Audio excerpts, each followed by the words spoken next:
Frustrated and angry in Collier County, protesters are voicing their concern over what they say are broken promises and unanswered questions involving the Collier-Hogan well near the Corkscrew Swamp Sanctuary. State officials are testing the water quality at the site following what some call fracking-like operations by the Dan A. Hughes Oil Company. 4 Reporter's Carl Fortier taking those concerns to state officials.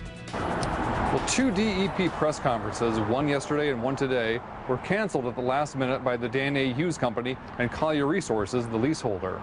Local environmentalists say they just want some forum for their questions to be asked and answered. But of course, they're still waiting for the press to hear back. Karen Dwyer is once again taking her concerns to the streets. We're just here again to say that we don't want any more illegal fracking in our watershed. She and about a dozen others came to the hotel where DEP officials were said to be staying to make their point. We can't even find the DEP. They're nowhere to be found. If what they mean by transparency is invisible and nowhere to be found, well, that's what we have. But DEP Secretary Herschel Vineyard says they wanted to address the media and public before Collier Resources and the Hughes Company denied the opportunity at the last minute. That was our intent, and we are working diligently with the Collier family and Dan A. Hughes to allow media access to the site. The team of experts drilling for water samples at the well are testing for 166 chemicals that the drilling company said they used at the Collier-Hogan well. It was done with greater pressure, and they added sand to the mixture,